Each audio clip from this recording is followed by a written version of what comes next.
Hello students, I am Gurvinder Kaur, faculty at Abipedia. A very warm welcome all of you student. और आज student हम यहाँ पे Punjab government exam 2024 के लिए स्टूडेंट हम अपना सेशन करते हैं स्टार्ट। तो सेशन में स्टूडेंट हम दो इम्पॉर्टेंट टॉपिक डिस्कस करेंगे आज यहाँ पे, human respiration and human heart. Try रहेगी कि एक ही सेशन में हम इसको पूरा कर लें, बट फिर भी अगर थोड़ा बहुत यहाँ पे कुछ रह जाता है तो हम नेक्स्ट सेशन में कवर कर लेंगे, बट हाँ हो ही जाएगा ऑलमोस्ट।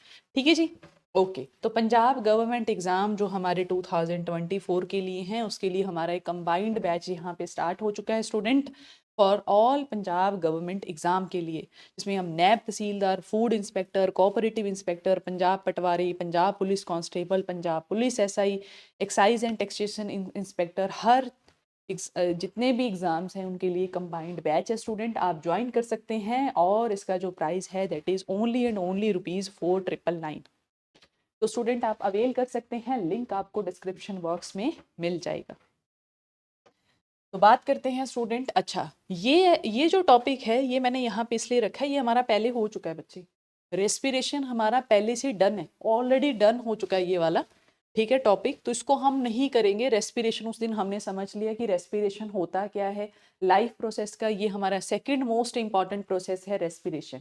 इससे पहले हमने डाइजेशन ओवर किया था, ये डन है हमारा पहले से ही। तो ये सब डन है हमारा, है ना, ऑलरेडी डन है, ये भी यहाँ तक हो चुका है। और आज हम स्टार्ट करते हैं student respiration in human being. Human being के अंदर रेस्पिरेशन कैसे होती है इसको हम स्टार्ट करते हैं। तो स्टूडेंट रेस्पिरेशन जो है वह हमारी ह्यूमन बीइंग के अंदर, वो हमारे उसके लिए हमारा एक स्पेशलाइज्ड ऑर्गन है दैट इज़ अवर लंग्स। तो समझते हैं स्टूडेंट, जो हमारा रेस्पिरेशन सिस्टम है वो स्टार्ट होता है हमारी नोज से। तो नॉस्ट्रिल से, ये हमारे पास दो नॉस्ट्रिल्स हैं, यहाँ से हम एयर को अंदर लेके जाते हैं, ब्रीद इन ब्रीद आउट। तो जब हम ब्रीद इन करते हैं तो इन नॉस्ट्रिल्स के थ्रू जो एयर है वो हमारे ट्रैकिया सिस्टम को क्रॉस करते हुए हमारी दोनों लंग्स के अंदर जाती है। हमारे पास दो लंग्स हैं स्टूडेंट, जो हमारी हमारी जो थॉरैक्स कैविटी है, ये जो हमारी कैविटी है, इसके बाहर जो कैविटी है इस तरीके से,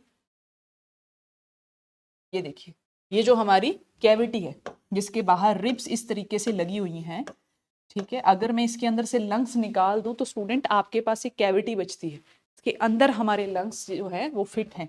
इस तरीके से हमारी जो है वो कैविटी है, कुछ इस तरीके से स्टूडेंट फिट, इस तरीके की स्टूडेंट कैविटी है जिसके बाहर जो है वो हमारी रिब्स हैं। रिब्स का एक स्ट्रक्चर है और बीच में होल है स्टूडेंट, जिसको हम थोरैक्स कैविटी कहते हैं स्टूडेंट। और इसी कैविटी के अंदर हमारे दोनों जो लंग्स हैं वो फिट होते हैं, ठीक है। तो इनके बारे में हम बात करते हैं। यहाँ पे रिब्स का बाहर स्ट्रक्चर है बना हुआ है स्टूडेंट, जो लंग्स को आउटर प्रोटेक्शन देते हैं। मान लो यहाँ पे किसी ने मुक्का मारा आपके, तो अगर यहाँ पे हमारे रिब्स नहीं होंगे बच्चे, तो लंग्स जो है वो बहुत ही डेलिकेट ऑर्गन है, बहुत ही डेलिकेट है। मतलब आपने एक पंच मारा, हो सकता है कि पूरा पूरा लंग जो है वो डैमेज हो जाए परमानेंटली, या वो रप्चर हो जाए, ठीक है। और उसके बाद इरिवर्सिबल तरीके से हम उसको हम उसको ठीक ही ना कर सके, है ना, डॉक्टर उसका उसको रिपेयर ही ना कर पाए, हो सकता है ऐसा डैमेज हो जाए। बट जो हमारी रिब्स हैं स्टूडेंट, उसको क्या करके रखती हैं, प्रोटेक्ट करके रखती हैं, ठीक है।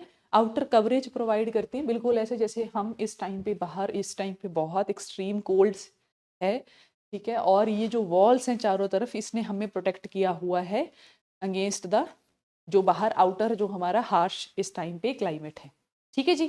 तो बिल्कुल वैसे ही हमारे लंग्स हैं। तो स्टार्ट करते हैं स्टूडेंट हमारे लंग्स।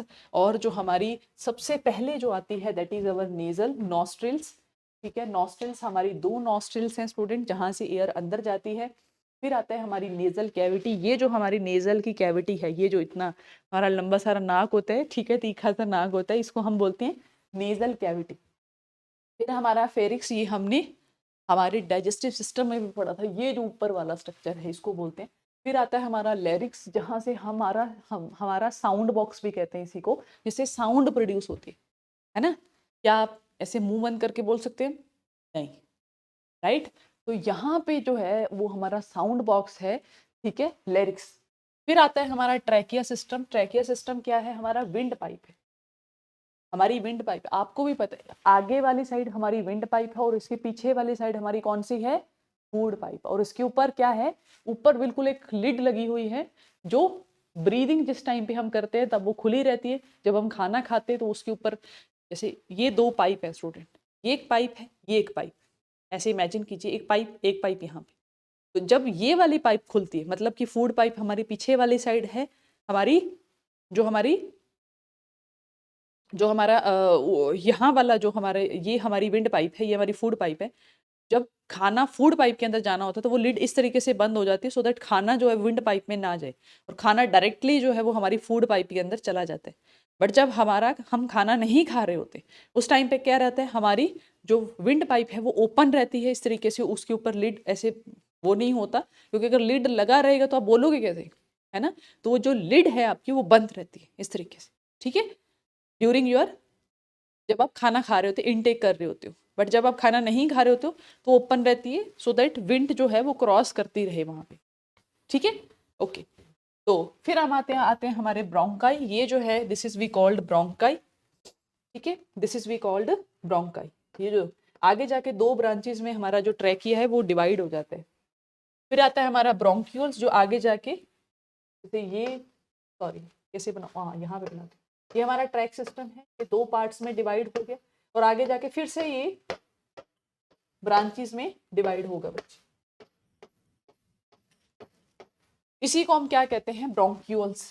फिर आते हैं स्टूडेंट हमारे लंग्स, ये वाले जो है वो हमारा पूरा लंग है, ठीक है। फिर हमारा आता है डायफ्राम, ये जो नीचे वाला इस तरीके का स्ट्रक्चर है, this is we called diaphragm, this we called diaphragm. देखो जब हम सांस लेते हैं तब हमारी जो कैविटी है, थोरैक्स कैविटी, वो एक्सपैंड हो जाती है, ठीक है। और जो डायफ्राम है वो क्या करता है, एक्सपैंड और कॉन्ट्रैक्ट करता है, सो दैट उसको ज़्यादा से ज़्यादा क्या मिल सके, स्पेस मिल सके, हमारी जो विंड, हमारा जो लंग्स है वो एक्सपैंड कर सके, इसलिए हमारा डायफ्राम जो है वो नीचे ऊपर कॉन्ट्रैक्ट रिलैक्स होता रहता है। नीचे जो हमारी, जैसे ये दोनों ऊपर लंग्स हैं, ये नीचे इस तरीके से डायफ्राम है हमारा, इस तरीके से, आगे वाले उसमें ज़्यादा समझ में आएगा। यहाँ पे this is our diaphragm, this is our diaphragm. जब हम सांस छोड़ते हैं तब ये डायफ्राम क्या हो जाता है, रिलैक्स हो जाता है, ठीक है, ओके ओके। तो बात करते हैं स्टूडेंट हमारे अलग अलग ऑर्गन ऑर्गन। तो सबसे पहले student, this is our nasal cavity, this is our nasal cavity, समझ में आया, यस और नो। फिर हमारी ओरल कैविटी, हमारे मुंह की कैविटी, ये रही हमारी माउथ की कैविटी। फिर हमारा एपिग्लोटिस, एपिग्लोटिस क्या है, एक तरीके का लिड है स्टूडेंट, जो विंड पाइप को क्लोज कर देता है जब भी हम खाना खाते हैं, ये बात क्लियर है। और ये जो ऊपर वाला पार्ट है नेजल से बिल्कुल नीचे जस्ट आता है जो हमारा, that we called pharynx, that we called pharynx. फिर आता है हमारा लेरिक्स, जहाँ पे हमारा साउंड बॉक्स है, जहाँ पे साउंड प्रोड्यूस होती है, ये जहाँ पे थोड़ा सा उठा हुआ पार्ट रहता है हमारा। अच्छा, फिर क्या है, टर्मिनल ऑफ ब्रोंक्यूल्स, ब्रोंक्यूल्स की आखिरी जो हमारी इस तरीके से, जैसे ये ब्रांच जा रही है, ये जो आखिरी उसकी टिप रहती है उसी को हम क्या कहते हैं, ब्रोंक्यूल्स कहते हैं, टर्मिनल्स ऑफ ब्रोंक्यूल्स। ब्रोंकिस, या जिसको हम ब्रोंकाई कह रहे हैं, ये जो बड़े वाली जो पाइप है हमारी आगे चलकर आती है ट्रैकिया से आगे चलकर, जिसके ऊपर इस तरीके का स्ट्रक्चर प्रेजेंट नहीं है। जो हमारा ट्रैकिया होता है स्टूडेंट, उसके ऊपर कुछ इस तरीके की रिंग्स लगी होती है कार्टिलेज की, जो उसको कोलैप्स होने से रोकती। जो हमारी विंड पाइप होती है ना स्टूडेंट, उसको हम ट्रैकिया कहते हैं। और इसके ऊपर क्या रहती है स्टूडेंट, हमारी इस तरीके का एक कार्टिलेज का स्ट्रक्चर रहता है, जो विंड पाइप को कोलैप्स होने से बचाता है। जैसे मान लो अगर आपने सांस ली, फिर आपने ब्रीथ आउट किया, तो जब हमारी विंड पाइप खाली हो जाती, जब हम ब्रीथ को आउट कर देते, एक्सेल कर देते, तो हो सकता है कि आपकी पाइप कोलैप्स हो जाए। जैसे पानी की पाइप नहीं होती, जब पानी निकल जाता है तो क्या हो जाती है, वो कोलैप्स हो जाती। बट अगर हमारी विंड की पाइप कोलैप्स हो गई तो स्टूडेंट अंदर दोबारा से हवा नहीं जा पाएगी, या हो सकता है कि हमारी सफोकेशन की वजह से हमारी डेथ भी हो सकती है। तो वो पाइप जो है, जो हमारी विंड पाइप है, वो खुली ही रहे, उसके चारों तरफ एक कार्टिलेज की लेयर है, ठीक है, कार्टिलेज की लेयर है स्टूडेंट, जो उसको क्लोज नहीं होने देती, जो उसको कोलैप्स होने से रोकती है, ठीक है। तो इसी पाइप को हम क्या कहते हैं, ट्रैकिया कहते हैं। तो आगे जाके ट्रैकिया जो है वो दो पार्ट्स में डिवाइड हो जाता है। एक जो है हमारी पाइप जो है वो हमारी लेफ्ट लंग में चली जाएगी और एक हमारी राइट साइड चली जाएगी। ये बात क्लियर हुई आपको? यस और नो? ये बात क्लियर हुई आपको या नहीं हुई?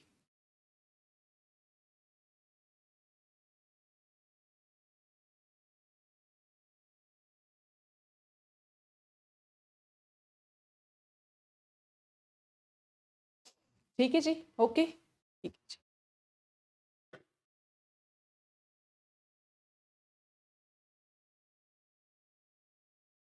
ओके, तो बात करते हैं स्टूडेंट, देखते हैं। देखिए, the air enter through the nostril, सबसे पहले नॉस्ट्रिल से हमारी एयर क्या हो जाएगी, अंदर जाएगी, ठीक है। The hairs and mucus trap the dust particle, जो भी हमारे हमारे इसके अंदर जो हमारा हेयर म्यूकस होता है, इसके अंदर जो प्रेजेंट होता है म्यूकस हमारे, ठीक है, किसके अंदर, हमारे नोज के अंदर, वो क्या करता है, जितने भी हमारे डस्ट पार्टिकल्स होते हैं जो एयर के अंदर, उसको वो क्या कर लेता है, ट्रैप कर लेते हैं। Then it passes through the pharynx, फिर क्या होगा, ये फेरिक्स से पास होगा, फेरिक्स से पास होगा, ट्रैकिया से, ब्रोंकाई से, और फाइनली वो जो एयर है वो एंटर कर जाएगी हमारी लंग्स के अंदर। फिर the trachea has rings of cartilage, trachea के ऊपर क्या है, रिंग्स ऑफ कार्टिलेज है, which prevent it from collapsing, जो इसको कोलैप्स नहीं होने देता जब भी उसके अंदर एयर नहीं होगी ट्रैकिया के अंदर, जैसे मैंने आपको बताया। फिर जो हमारा ब्रोंकाई है वो छोटे छोटे आगे चलकर ट्यूब में क्या हो जाता है, डिवाइड हो जाता है, इस तरीके से उससे बहुत सारी ब्रांचेस निकल जाती हैं। This tube we called as a bronchioles, इन्हीं ट्यूब्स को हम क्या कहते हैं, ब्रोंक्यूल्स कहते हैं, which ends into is in a tiny air sacs called alveoli। alveoli क्या चीज है, यहाँ पे समझिए बच्चे, इस डायग्राम को आप ध्यान से समझिए बच्चे। देखिए, जब ऊपर से ब्रांच आई ब्रोंक्यूल की, जब यहाँ पे ब्रोंक्यूल की ब्रांच आई स्टूडेंट, तब आप आगे देखो कि एक बहुत छोटे छोटे सैक तरीके, इस तरीके का स्ट्रक्चर बना हुआ, इस तरीके का स्ट्रक्चर बना हुआ स्टूडेंट, इस तरीके का, जिसको हम क्या कहते हैं, एल्वियोलाई कहते हैं, ठीक है। एक ब्रांच आई ऊपर से, पतली सी छोटी सी ब्रांच आई स्टूडेंट, पतली सी बारीक ब्रांच आई, और वो आगे चल के किस में कन्वर्ट हो जाती है, एल्वियोलाई के अंदर कन्वर्ट हो जाती है। और एल्वियोलाई क्या है, कुछ नहीं है स्टूडेंट, एक तरीके का सैक है, जो बहुत ही, जिसकी मेम्ब्रेन जो है बच्चे वो इतनी पतली है, बहुत ही ज्यादा पतली है स्टूडेंट, और उसके ऊपर बहुत ही बड़ा एक बहुत ही कॉम्प्लेक्स सा नेटवर्क है कैपिलरीज का, ब्लड की कैपिलरीज का, ठीक है। कुछ नहीं है बच्चे, सिंपल आप ऐसे समझो कि जैसे इस एयर सैक के अंदर, इस एल्वेओलाई के अंदर हवा भरती है, हवा भर गई, इसके अंदर आके हवा भर जाएगी। अब ये हवा ब्लड के अंदर मिक्स होनी है स्टूडेंट, क्योंकि ब्लड को ही उस एयर को लेके जाना है, उस ऑक्सीजन को लेके जाना है हर एक सेल तक। कैसे लेके जाएंगे बच्चे, तो समझते हैं यहाँ पे। जैसे ये देखो, ये हमारा है एल्वेओलाई, ये बहुत ही पतली मेम्ब्रेन है। मान लीजिए यहाँ पे कोई एयर, हमारी ब्लड वेसल निकल रही है, जिसको हम, जो छोटी ब्लड वेसल्स होती हैं, जो बहुत ही पतली होती हैं, जो बहुत ही बारीक होती हैं, उनको हम कैपिलरीज कहते हैं, ठीक है। मैंने आपको दो तरीके की ब्लड वेसल्स पढ़ाई थी, एक आर्टरीज और एक हमारी वेन्स। आर्टरीज जो होती है वो ऑक्सीजनेटेड ब्लड कैरी करती है, और जो हमारी वेन्स होती हैं स्टूडेंट, वो क्या कैरी करती हैं, हमारा डीऑक्सीजनेटेड ब्लड कैरी करती हैं। और वही जो वेन्स होती है वो आगे जाके फिर से डिवाइड हो जाती है बहुत ही पतली पतली थिन ब्लड वेसल्स के अंदर, जिसको हम कैपिलरीज कहते हैं। और यही कैपिलरीज का जो जाल होता है वो इस एयर सैक के ऊपर होता है, और ये भी बहुत पतली है, अब इसकी मेम्ब्रेन की बहुत पतली, तो यहाँ पे जो प्रोसेस होगा, यहाँ पे एयर का एक्सचेंज होगा, जिसको हम डिफ्यूजन कहते हैं। डिफ्यूजन क्या होता है स्टूडेंट, कि जो हमारी कॉन्सेंट्रेटेड एयर है, जो हमारी बहुत ही ज्यादा कॉन्सेंट्रेटेड एयर होगी, मान लो यहाँ पे ऑक्सीजन बहुत ज्यादा है, यहाँ पे ऑक्सीजन कम है, तो वो ऑक्सीजन जो होगी वो अंदर की तरफ चली जाएगी, मतलब कि वो ब्लड वेसल के अंदर चली जाएगी। और ब्लड वेसल के अंदर मान लो CO2 ज्यादा है, तो वो क्या होगी, वो जो गैस होगी उसकी कॉन्सेंट्रेशन वहां पे ज्यादा है, इसलिए वो क्या करे जाएगी, वो वापस से किसके अंदर आ जाएगी, हमारे एयर सैक के अंदर आ जाएगी, मतलब कि एल्वेओलाई के अंदर आ जाएगी। मैं फिर से रिपीट कर रही हूँ बच्चे, क्या चीज है, देखिए, जैसे ये हमारी कोई ब्लड वेसल है, ये हमारा एयर सैक है बच्चे, तो यहाँ से जो हमारी एयर है, ये जो एयर है इसके अंदर मान लो ऑक्सीजन ज्यादा है, ब्लड वेसल के अंदर ऑक्सीजन कम है। तो डिफ्यूजन क्या चीज होती है बच्चे, डिफ्यूजन का मतलब होता है कि कोई भी गैस है, कुछ भी, जो भी कॉन्सेंट्रेशन जहां पे भी जिसकी ज्यादा होगी, वो धीरे धीरे जो है वो मूव करेगा टुवार्ड्स द लो कॉन्सेंट्रेशन। जैसे कि हमारी हीट है ना, मान लो आप पानी गर्म करते हो, सॉरी पानी नहीं, जैसे मान लो आसपास बहुत ज़्यादा गर्मी है, ठीक है, तो आपने कोई चीज़ ठंडी रखी है, धीरे धीरे क्या होगा उसका टेम्परेचर बैलेंस आउट हो जाता है, ठीक है। अच्छा, कहीं पे बहुत ज़्यादा क्या है, मान लो आप गर्म पानी के अंदर ठंडा पानी मिक्स करते हो, धीरे धीरे वो दोनों मिक्स हो जाते हैं और बैलेंस हो जाते हैं। वैसे स्टूडेंट मान लीजिए आप इंक के अंदर इंक को पानी में डालते हो, तो जब आप एक ड्रॉप इंक की डालते हो, धीरे धीरे वो इंक जो है वो पूरे पानी में इक्वली क्या हो जाती है, उसमें घुल जाती है, डिजोल्व हो जाती है। तो यहाँ पे क्या है, मूवमेंट हो रही है student from high concentration to low concentration. जहाँ पे भी चीज ज्यादा होगी वो मूव करेगी उधर वाली साइड जिधर वो चीज कम है, ठीक है, ओके, ठीक है, वो मॉलिक्यूल्स जो हैं जिधर कम है। तो यहाँ पे भी देखिए, अगर इस एयर के अंदर ऑक्सीजन ज्यादा है तो ऑक्सीजन के मॉलिक्यूल्स यहाँ से निकल निकल के उस ब्लड वेसल में आएंगे जहाँ पे ऑक्सीजन कहाँ क्या है, कम है। और अगर इस ब्लड वेसल के अंदर CO2 ज्यादा है तो वो CO2 जो है वो एल्वेओलाई के अंदर जाएगी, क्योंकि एल्वेओलाई के अंदर क्या है, इस CO2 की कॉन्सेंट्रेशन कम है, इस मेम्ब्रेन को क्रॉस करते हुए, इस पतली सी मेम्ब्रेन को क्रॉस करते हुए, जैसे हमारी कोई छलनी होती है, ठीक है, ओके। ये बात क्लियर हुई आपको, अब समझ में आया कि यहाँ पे ऑक्सीजन कैसे जा रही है या CO2 कैसे आ रही है। और जैसे ही हमारी जो ऑक्सीजन है वो एंटर करेगी किसके अंदर, हमारे ब्लड वेसल के अंदर बच्चे, तो वहां से वो जो है वो ऑक्सीजन जो है वो पूरे बॉडी के अंदर क्या हो जाएगी, घूम जाएगी।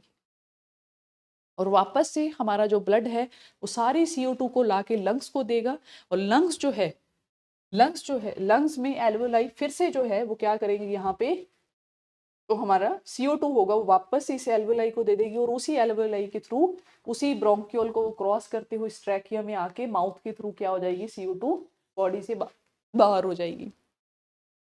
ये प्रोसेस आपको समझ में आई या नहीं आई, ये प्रोसेस आपको समझ में आई या नहीं आई, क्लियर हुआ या नहीं हुआ। तो इस तरीके से स्टूडेंट हमारा ब्रीदिंग प्रोसेस जो है वो चलता है। समझ में आया, यस और नो, क्लियर आपको ये बात, ठीक है जी, ओके ओके। तो क्लियर है, तो आगे बढ़ते हैं स्टूडेंट। ये देखिए यहाँ पे भी देखिए, ऊपर से ब्रोंकियोआई, ये नीचे क्या है, बहुत बड़ा एल्वेओलाई का सैक है जिसको हम एल्वेओलाई कह रहे हैं। इसके ऊपर बहुत बड़ा नेटवर्क है किसका, ब्लड वेसल्स का, ठीक है, ब्लड वेसल्स का नेटवर्क है, जिसमें से जो हमारी ब्लूइश हैं, जो हमारी ब्लूइश कलर की हैं बच्चे, दैट इज अवर वेन्स, वो वेन्स के आगे कैपिलरीज है। और जो रेड कलर वाली है वो कौन सी है, हमारी आर्टरीज की। तो जो रेड कलर है वो हमारी कैरी करती हैं ऑक्सीजनेटेड ब्लड, और जो हमारी वेन्स हैं जो ब्लूइश कलर में है दैट कैरी अवर CO2, मतलब कि CO2 जो हमारा CO2 वाला ब्लड होगा, मतलब कि डीऑक्सीजनेटेड ब्लड जो है वो हमारा कैरी करती हैं। वही यहाँ पे आकर क्या होती है, इसके ऊपर होती हैं, जहां से हमारा एयर का क्या होता है स्टूडेंट, एक्सचेंज होता है। क्लियर हुआ बच्चे ये बात आपको, यस और नो। नेक्स्ट हम बात करते हैं ट्रांसपोर्टेशन की स्टूडेंट। तो ट्रांसपोर्टेशन देखिए, the main transport system in human being is the circulatory system consists of blood, arteries and veins and capillaries and heart. अभी मैंने आपको बात की आपसे। तो मेन जो हमारा सर्कुलेशन में हमारा हेल्प करता है, ट्रांसपोर्ट में हमें हेल्प करता है, दैट इज अवर ब्लड। तो ब्लड जो है वो ट्रांसपोर्ट करता है किसका, फूड का, ऑक्सीजन का, वेस्ट प्रोडक्ट का। It consists of plasma, red blood cells, RBC, WBC and platelets. आपको भी पता है ब्लड के अंदर बहुत सारी चीजें होती हैं, जो भी खाना हम खाते हैं, आपने देखा ना, शुगर जो होती है ना, ब्लड शुगर टेस्ट करते हैं ना, शुगर क्या है, कुछ नहीं है, जो हमने खाना खाया है वही हमारी सिंपल शुगर है।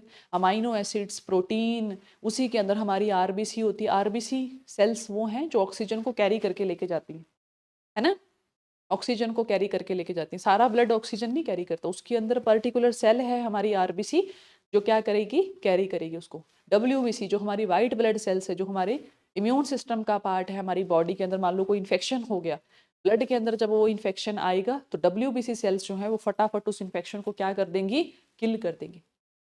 किल करने के बाद वो जो डेड बॉडी है फिर उसको बॉडी से बाहर भी तो करना है ना, तो वो जो वेस्ट है उसको भी ब्लड वो क्या करता है हमारा, डिस्कार्ड करने में हेल्प करता है, उसको किडनी तक लेके जाएगा, उसको हमारे सॉलिड वेस्ट के अंदर मिक्स करेगा, सो दैट हमारा जो वेस्ट है वो सब बाहर हो जाए हमारी बॉडी से। क्लियर है आपको ये बात, ठीक है जी।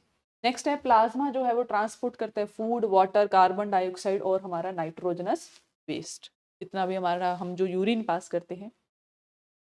नेक्स्ट है रेड ब्लड सेल क्या कैरी करती हैं, ऑक्सीजन। व्हाइट ब्लड सेल किल करती हैं हार्मफुल माइक्रोब्स को और प्रोटेक्ट करती हैं हमारी बॉडी को। और प्लेटलेट्स क्या करती हैं, help in clotting of blood. मान लो कहीं पे आपके कट लग गया, वहां से ब्लड आना शुरू हो गया, तो उसको वो जो थक्का सा जमता है ना ऊपर, थक्का सा जमता है, that is with the help of platelets. Platelets cells present होती है हमारे ब्लड के अंदर, जो उस थक्के को, उसको क्लोट करने को, ब्लड को क्लोट करने में हेल्प करती है। तो clotting of blood and prevent the loss of blood during the injury. Next हमारी आर्टरीज जो है वो कैरी करती हैं प्योर ब्लड को from heart to all the blood body. Heart से सारा प्योर ब्लड जो हमारा ऑक्सीजनेटेड ब्लड है, that is carry by arteries. They are thick walled and do not have valves. Valve नहीं होते स्टूडेंट उनमें, ठीक है। वॉल्व का मतलब एक तरीके का ढक्कन ही होता है वो भी। वेन क्या होती है, जो इम्प्योर ब्लड को कैरी करती है, मतलब कि ऑक्सीजनेटेड ब्लड को कैरी करती है towards the heart, they have very thin wall and have valve. Next capillaries क्या है, मैंने भी आपको बताया कि जैसे मान लो ये आर्टरी आ रही है, ब्लड लेकर आ रही है, वो आगे बहुत छोटी छोटी छोटी छोटी वेन्स में आगे डिवाइड हो जाती है। जैसे हम पाइप को आगे तोड़ देते हैं छोटी छोटी उसके अंदर, उसी को हम क्या कहते हैं, कैपिलरीज कहते हैं, ठीक है। क्योंकि इनकी जो मेम्ब्रेन होती है वो बहुत ही ज्यादा पतली होती है स्टूडेंट, इसलिए वहां पे डिफ्यूजन की मेथड से हमारा जो ऑक्सीजन है या फिर जो CO2 है उसका यहाँ पे एक्सचेंज होता है, मतलब कि गैसेस का एक्सचेंज होता है। ये बात क्लियर हुई आपको। तो capillaries are very narrow blood vessels which connects arteries and veins together. जो क्या करती हैं स्टूडेंट, आर्टरीज को और वेन्स को क्या करती हैं, कनेक्ट करती हैं। जैसे मान लो यहाँ से कोई आर्टरी आ रही है, वो ऑक्सीजनेटेड ब्लड कैरी करती है, यहाँ से हमारी CO2 आ रही है, तो यहाँ पे आके वो कनेक्ट करेंगे एक दूसरे के साथ, ठीक है, फॉर द एक्सचेंज पर्पस। इसी को हम क्या कहते हैं स्टूडेंट, ठीक है, network of capillaries. Water, oxygen, carbon dioxide between the blood and cells takes up through the capillary, ठीक है। जैसे यहाँ पे मान लो कोई सेल है, ठीक है, तो वो क्या करेगी, ऑक्सीजन यहाँ से लेगी और CO2 है वो जो है वो इस कैपिलरी को देगी। तो ब्लूइश कलर में जो होगी हमारी वेन के थ्रू जाना है तो उसको देगी, और CO2 इस आर्टरी के इस कैपिलरी से वो लेगी, ठीक है। ये बात क्लियर हुई आपको, यस और नो। नेक्स्ट हम बात करते हैं स्टूडेंट हमारा ह्यूमन हार्ट। ह्यूमन हार्ट जो है वो एक मस्कुलर ऑर्गन है स्टूडेंट, जिसका मेन काम है पंपिंग करना, ब्लड को पंप करना। अब लंग्स ने तो ले लिया उसको, ठीक है, ऑक्सीजन को ले लिया, ठीक है, लेकिन आप ये देखिए स्टूडेंट कि हमारी बॉडी जो है वो कितनी लोअर पोर्शन, हमारा अपर पोर्शन, तो ब्लड जो है वो पूरे प्रेशर के साथ, पूरे पंप करने होने के साथ साथ हमारा जो ब्लड है वो पूरी बॉडी के अंदर जाएगा। अदरवाइज अगर हमारा ब्लड जो है, अगर उसको हम प्रेशर के साथ नहीं करेंगे तो हमारा ब्लड हो सकता है कि वही वही यहाँ तक ही पहुंचे, या सिर्फ यहाँ तक ही पहुंचे, उसके ऊपर वो पहुंच ही ना पाए, है ना। आपने भी देखा है ना, जहाँ से हमारा जो हमारा ड्रिंकिंग वाटर होता है, जहाँ से वो सप्लाई किया जाता है, जैसे जो वाटर टैंक है उसको बहुत ही हाई ऊपर जाके बनाया जाता है, क्यों, सो दैट वहां पे प्रेशर बिल्ड हो सके और पूरी स्पीड से पानी जो है वो दूर तक जाए ना। अदरवाइज मान लो यहाँ पे आपने टैंक लगाया, मान लो आपने यहाँ पे अपनी वाटर टैंक लगा ली और यहीं पे आपने क्या किया, सप्लाई लगा दी, ठीक है, तो यहाँ तक ही जाएगी वो, ठीक है। मान लो पानी जो है वो थोड़ा ऊपर अपर लेवल पे पहुंचाना है आपको, पानी यहाँ पे पहुंचाना है, अब पानी यहाँ पे नहीं पहुंचेगा क्योंकि वाटर का लेवल देखिए ना बच्चे। बट वही टैंक मान लो आपने यहाँ पे बना दिया, ऊपर हाइट पे बना दिया, अब जब आप इसको सप्लाई करोगे तो आप इसको कहीं यहाँ पे भी कर सकते हो, थोड़ा हाइट पे भी जाके आप इसको सप्लाई कर सकते हो, थोड़ा नीचे जाके भी आप इसको सप्लाई कर सकते हो। तो जहां जहां पे भी घर होंगे, मान लो यहाँ पे कोई घर है, यहाँ पे कोई घर है, यहाँ पे कोई घर है, यहाँ पे कोई, हर घर को सेम वाटर की सप्लाई होगी, क्योंकि जो आपने टैंक है वो बहुत ही ऊपर जाके बनाया है पानी का, तो पानी का प्रेशर बहुत ज्यादा है। तो सेम चीज हमारा ह्यूमन हार्ट है स्टूडेंट, जिसका मेन काम है ब्लड को पंप करना, सो दैट जो ब्लड को पंप करके सारी जगह पे पहुंचाया जा सके। तो इसमें स्टूडेंट हमारे 4 चैम्बर है ह्यूमन हार्ट के अंदर। इसको पढ़ने से पहले हम 4 चैम्बर को देखते हैं।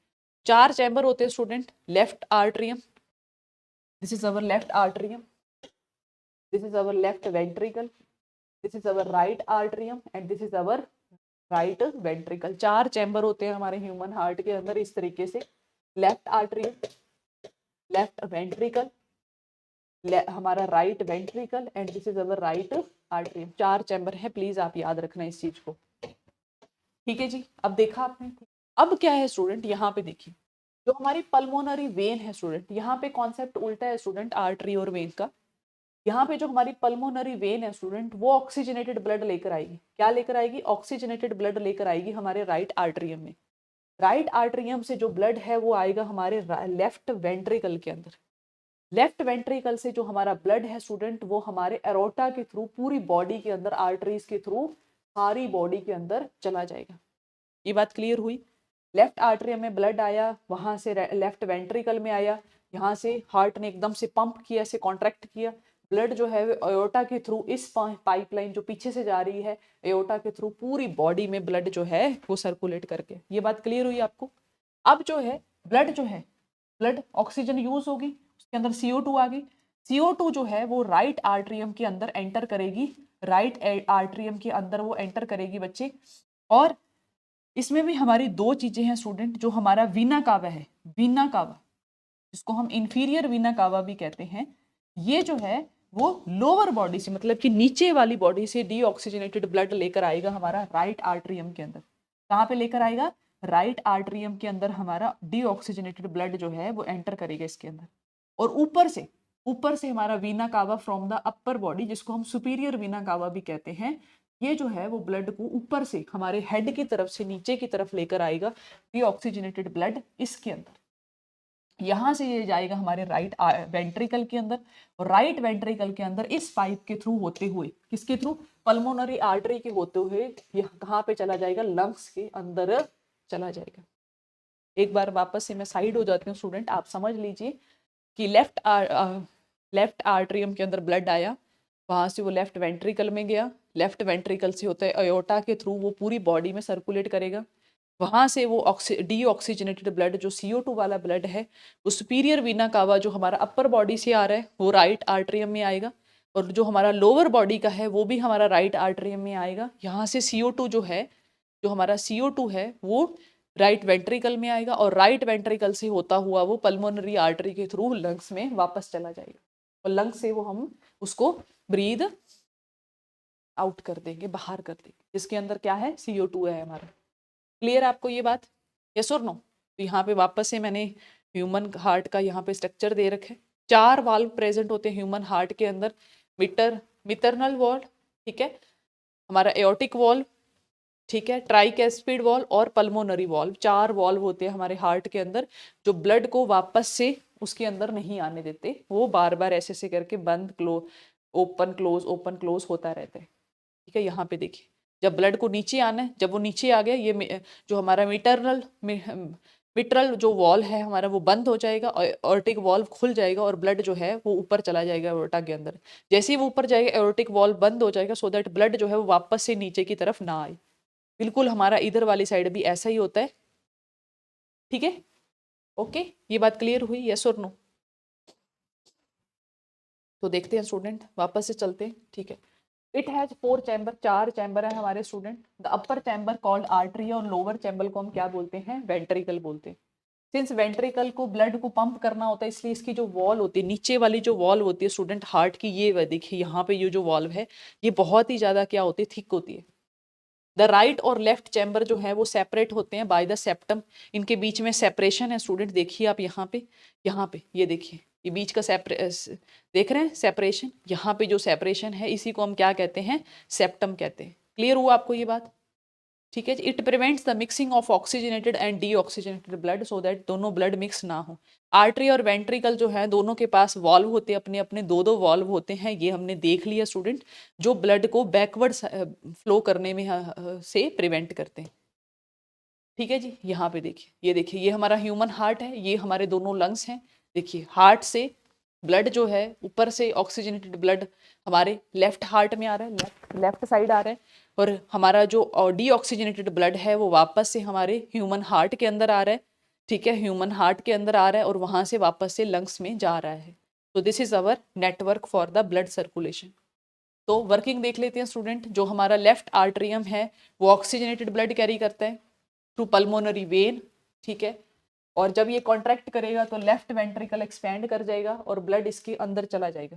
फिर हमारा लेफ्ट वेंट्रिकल कॉन्ट्रैक्ट करेगा और ऑक्सीजनेटेड ब्लड जो है वो एओर्टा के थ्रू पूरी बॉडी के अंदर सर्कुलेट करेगा। फिर सर्कुलेशन के बाद बॉडी के अंदर क्या हो जाएगा? डीऑक्सीजनेटेड ब्लड हो जाएगा, मतलब कि लैक ऑफ ऑक्सीजन, बट यहाँ पे CO2 जाता है, और वही CO2 जो है वो वापस ही राइट आर्ट्रियम में एंटर करेगी थ्रू द वीना कावा।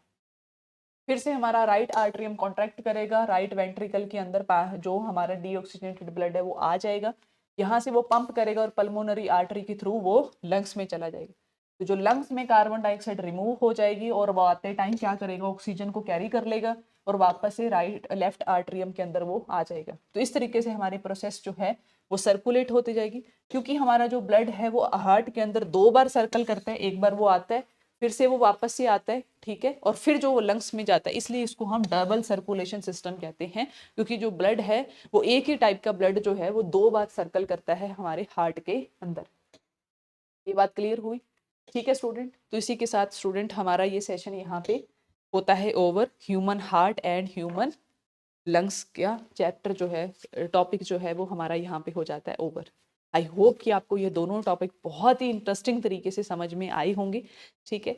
कोई भी अगर आपको ऐसे ही स्टूडेंट, अगर आपको कोई भी टॉपिक्स रेडी करने हैं, आपको लगता है कि साइंस एंड टेक्नोलॉजी में या जर्नल साइंस में मैम जो है वो इस टॉपिक पे वीडियो बनाएं, तो आप डिस्क्रिप्शन बॉक्स में आपको कमेंट दिया हुआ, कमेंट बॉक्स है आपके पास, उसमें आप कमेंट कर सकते हैं और आप बता सकते हैं कि हाँ जी मैम आप इस पे वीडियो लेकर आइए या इस टॉपिक पे आप वीडियो बनाइए। ठीक है जी, ओके, ठीक है स्टूडेंट। तो इसी के साथ स्टूडेंट मैं ये सेशन कर रही हूँ यहाँ पे over. Thank you and have a nice day.